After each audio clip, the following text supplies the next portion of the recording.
little broad. She keeps you guessing. Good morning, afternoon, evening, or nighttime, whichever it is you're listening to this. This is one thing I do like about the new media landscape is that you can record anytime you want, you can publish anytime you want, and it makes it available for anytime you want to watch or listen. I love it. To me, uh, that is an awesome thing. I like it. It fits my schedule a lot better. Now, let me tell you what I do. Excuse me. So, I'm always coming across stuff that I think is either funny or relevant or uh, something people may like or, something interesting. So I'll print it out as a reminder of what I want to talk about. Then I'll put it in a stack. Well, I've been so busy with my new novel that it's unnamed. One of the names I've got for it is The Seventh Row Women, but I don't think I'm going to use that one. It's, but I might. You never know. We'll see what when I finish the novel. It's coming on close. But I've been so busy with that I've just been printing stuff out and sticking it in my pile, and I've had a lot of other things come up that I had to handle. So I'm just now catching up with my stack. Well, I went through my stack, and I now have 3 stacks instead of one. And the one of the stacks I'm going to read to you today is some of the funny stuff or interesting little asides that some people have been putting out, and I thought it was good. So I thought I will either read them, comment on them, or whatever. The first one is called brute force. It's a brute force attack in technology. It says, as you may be able to tell from the name, brute force attacks are not very efficient, but they are effective. An attacker relentlessly hammers the target until a vulnerability is found or a password is guessed, obviously accurately. The hacker is then free to exploit that target once the vulnerability is found. It's easier to see the word vulnerability and know exactly what it is than it is to say the word. The best way to think of the slop and spam that generative AI enables is as a brute force attack on the algorithms that control the internet and which govern how a large segment of the public interprets the nature of reality. It is not just that people making the AI slop are spamming the internet. It's that the intended audience of AI slop isn't people. It's social media and search algorithms, not humans. Which totally explains a lot of what the crap I'm seeing. What this means, and what I have already seen on my own timelines, is that human-created content is getting almost entirely drowned out by AI-generated content because of the sheer amount of it. On top of the quantity of AI slop, because AI-generated content can be easily tailored to whatever is performing on a platform at any given moment. That totally explains what I'm seeing. There is a near total collapse of the information ecosystem and thus of reality online. I no longer see almost anything real on my Instagram reels anymore. And as I have often reported, many users seem to have completely lost the ability to tell what is real and what is fake, or simply do not care anymore.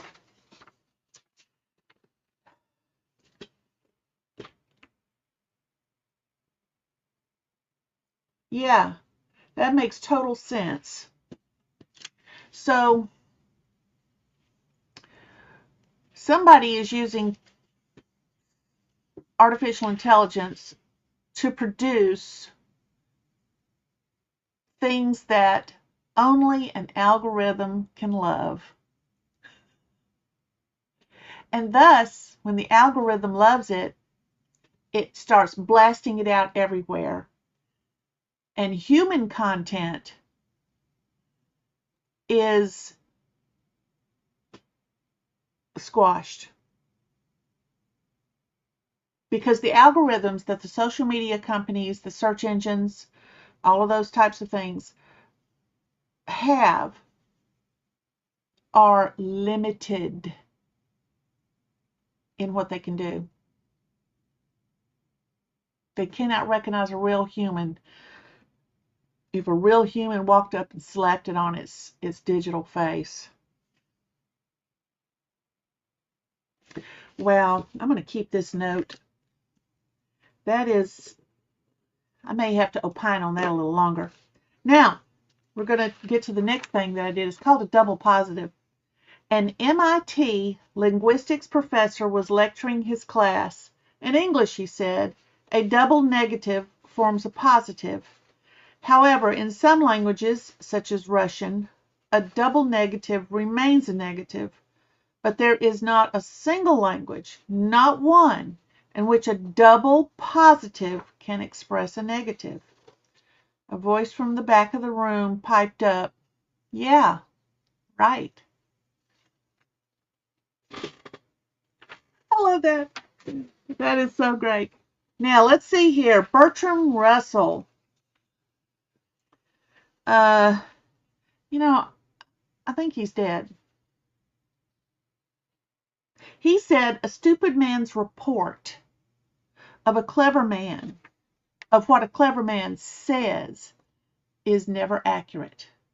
Because he unconsciously translate what he hears into something that he can understand.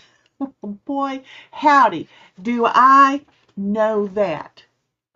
But I'm going to change this up to read a clever man's report of what a stupid man says is always accurate because he consciously translates what he actually hears into something he hopes the other person can understand.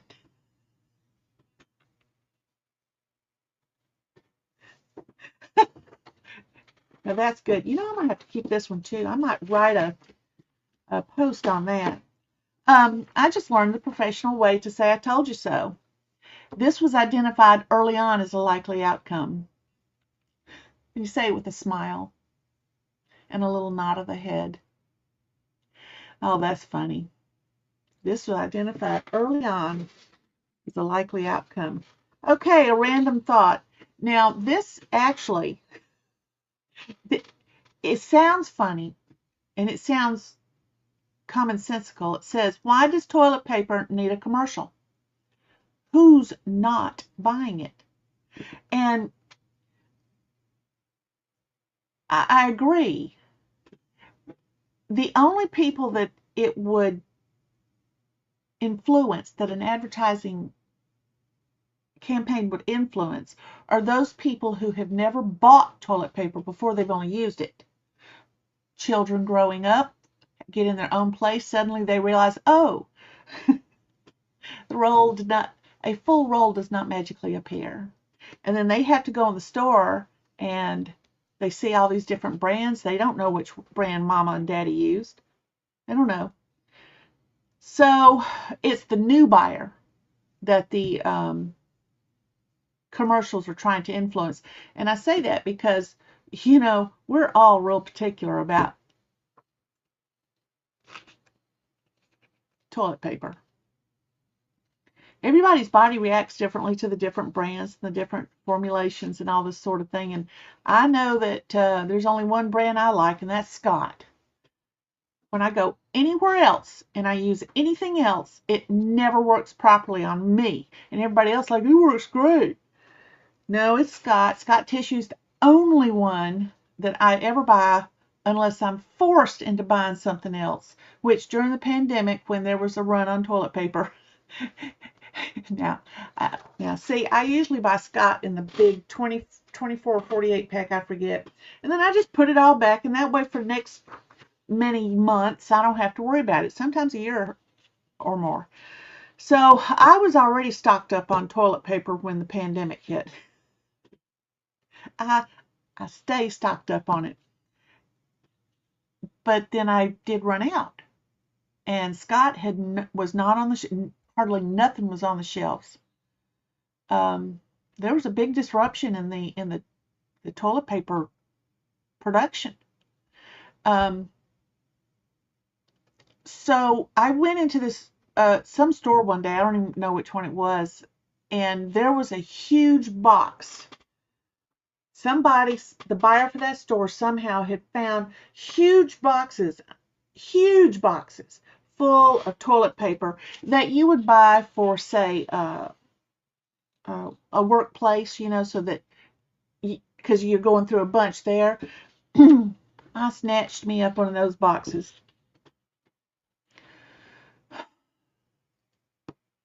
I had to have it. But I didn't think I was ever going to run out of that toilet paper.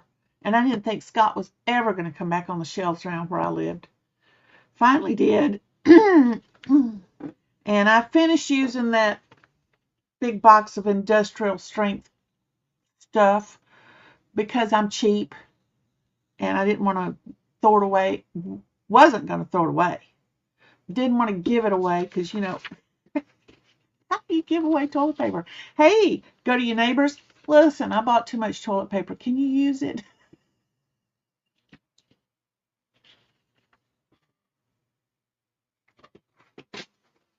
Oh, that was too funny. Okay, I don't know if you can see it or not. Do you see this little girl? She's making the pot holders out of those stretchy things. So, somebody must have bought my sister and I one of these when I was in second grade and she was in first.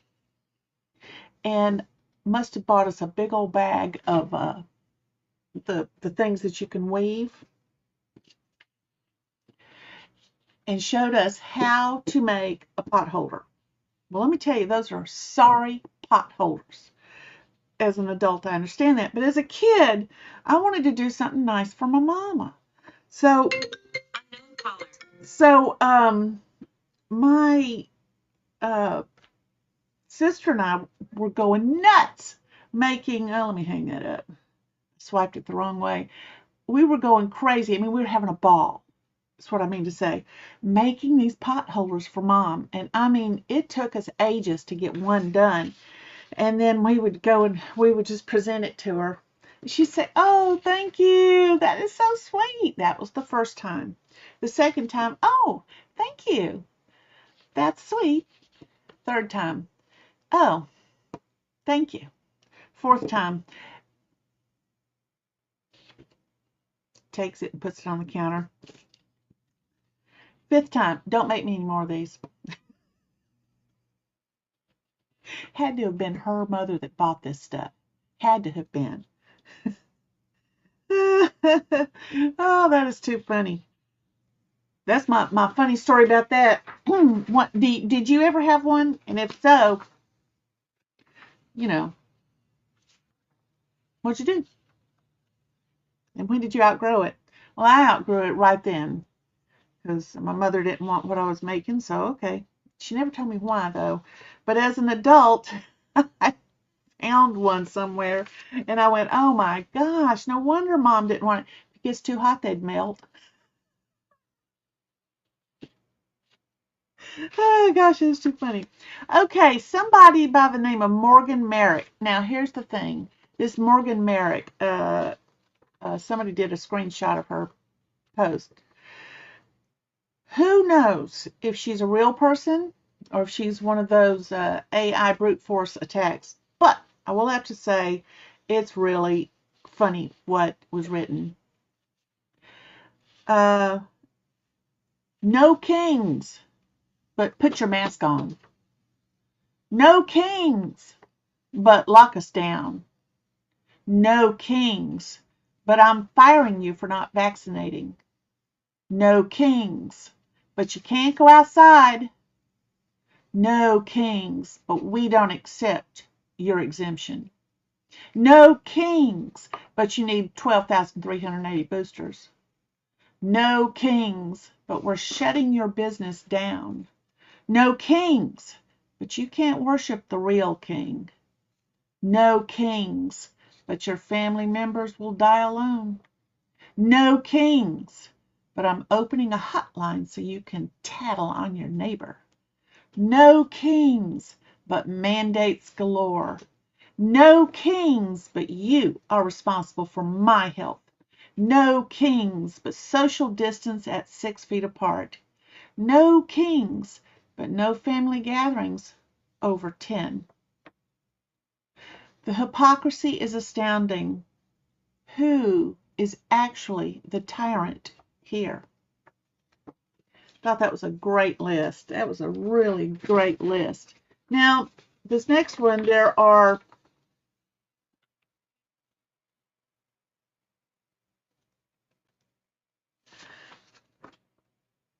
20 different things. The first one, if you're staying in a haunted house, women should investigate any strange noises wearing their most revealing underwear. It's a rule.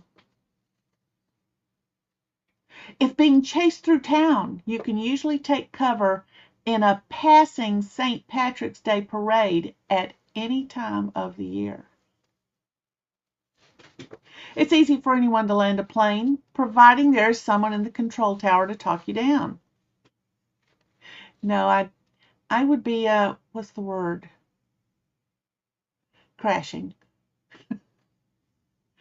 The ventilation system of any building is a perfect hiding place. No one will ever think of looking for you in there, and you can travel to any other part of the building without difficulty. Unless you try to crawl into one. You know, the ones on these movies they make so big. I know how big these things are. I can't get my head in, much less my shoulders. Don't even, well, you know, the rest would probably follow pretty good because my shoulders are wider than everything. I've got big bones. But bones do come in different sizes, y'all. Should you wish to pass yourself off as a German officer, it will not be necessary to speak the language. A German accent will do. A man will show no pain while taking the most ferocious beating, but will wince when a woman tries to clean his wounds. Now that is always, you watch a movie and some guy, he's out fighting, and he's got cut, and he's got you, and and he comes inside after vanquishing the bad guy, and the woman says, here, and she gets that little tiny bowl of water and a cute little cotton cloth and dips it in with her finger, holding it just so, dippity dippity. Oh, says the man as he winces. She goes, you're a big baby.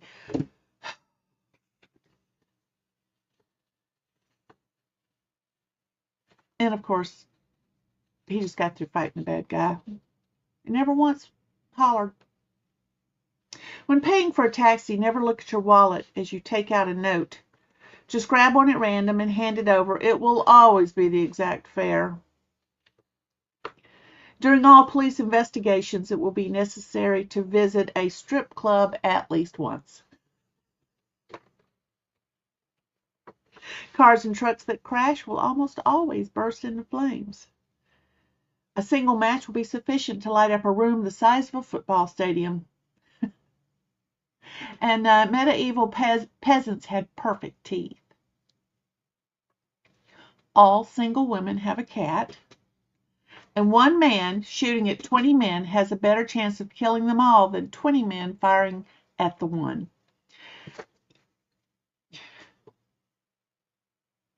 I know that a lot of people like to hear the bang bang,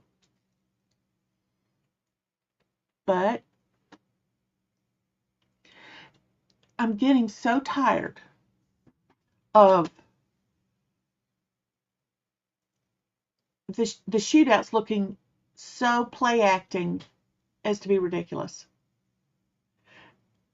It's just a lot of bang bang. Is it easier to do it that way than it is to actually film it as if it's a real situation?